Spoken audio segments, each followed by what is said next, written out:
Allah's Nabi sallallahu alaihi wasallam has explained and presented this statement to us that it's not about being poor or rich. In reality, it's not bad to be wealthy. To have wealth or money is not a bad thing. To have money, wealth, or to be wealthy, it's not a bad thing. This is a ni'mah of Allah. If Allah Ta'ala gives wealth to somebody, he's rich. So if we say, oh, he's very rich, he's got big houses, big mansions, and he cannot become a wali Allah, we say, or friend of Allah, or close to Allah, or he cannot be a pious person. Or this is not the sign of a pious person. Yes, if there's someone who's poor with torn clothes and he lives in a mud shack, only he can be a wali Allah. We say, Allah's Nabi said, no, this is not the case.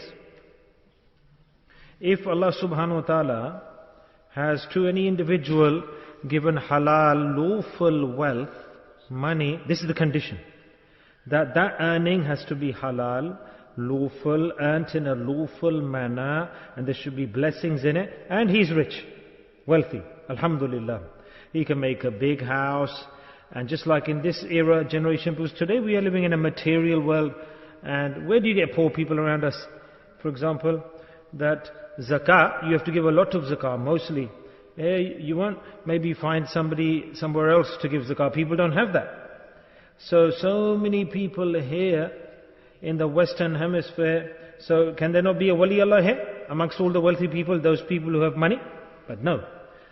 Having wealth or extreme amounts of money is not a bad thing, but the condition is that the method to acquire that wealth must be halal.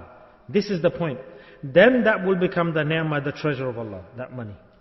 Then there's no restriction that you can't be pious. Yes, Allah's Nabi said that Jannah, they will be in the high level of paradise. The people will be relaxing in the world as well. So they must be pious. They must have done some effort in the dunya to acquire that.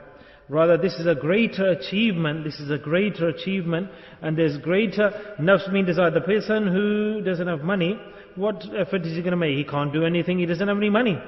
So how is he going to crush his desires? But the person who has wealth and money, and then he suppresses his nafs and desires, then that's a very high level and maqam for that person. So halal earnings, having a lot of money, good circumstances, comfortable surroundings, having a big car, big house, etc. But the condition is that must be based on halal. The means must be halal, the earnings must be halal, and not just earning halal. Earnings should be halal, and where you spend the money also should be halal, lawful. Both have to be balanced out, equilibrium. If, for example, your earnings are halal, but with those halal earnings, if you are then spending on haram, then you failed. Then you have spent the ni'mah, treasure of Allah, in the wrong way. Allah's given you of money, wealth, and you are spending it, wasting it in wrong things, buying non-Sharia items, spending on non-Sharia items, haram things where Sharia has not given permission, and there's a hurdle, obstacle, then you fail. So the condition is the earning should be halal, and you must spend also on the halal sources, resources, ways. So then that becomes the ni'mah, the treasure of Allah, the fadl of Allah, the grace of Allah, that money. Allah has given you halal, then you must spend in a halal manner. You're giving to people, khairat, distributing the money, helping poor people, assisting people. You're spending in a good way, in a high level manner. This is the hukm, order. When Allah gives a ni'mah, then make it apparent. This is Allah's order.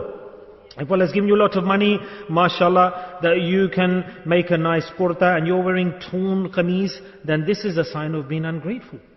Yes, if your status is such that a lot of money Allah has given to you, then alhamdulillah, live according to that standard. But even there's a condition, not for showing off to people though.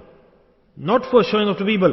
Because you want to earn the high level of Jannah, so don't show off pretense, oh, I want to show my money, get expensive clothes and wear them and show people. No, if it's out of habit and your desire and passion, then there's no problem. So you should have that desire, that I want to wear good clothes, nice clothes, alhamdulillah. Allah is beautiful and He loves the beautiful people. Allah is Haseen and Allah Ta'ala loves beautiful things. To be a student in the path of Allah, wealth is not a restriction. But what's the hadith that Rasulullah is teaching us here? That there will be people in the world, they will be reclining on couches, comfortable, because rich people have couches and mattresses and nice sofas and warm, and they sleep on those couches. But in Jannah also they'll have a high maqam. The Sahaba Ikram were surprised that what is this?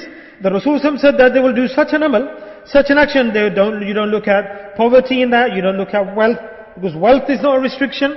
And poverty is not restriction. Whoever does this action, whether he's rich or poor, he will get the high level Jannah. Ya Rasulullah, what is the amal? Rasulullah replied, Dhikrullah. Wealthy or rich or you're comfortable. If you start doing dhikr in your life, and along with dhikr in parallel, you're grateful to Allah, then Allah Ta'ala will clean you inside, purify you. And then you will not spend that money you got in a haram manner. You will not love that money. And you'll start distributing that money in the world.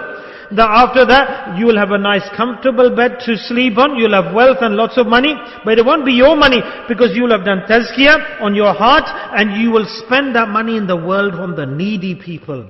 So the nasiyah that Rasulullah has given to us, a teaching, that don't look at the amount of wealth, whether you're poor or whether you're rich. Just do one action, due to which you'll get the high level house in the hereafter in Jannah, and that action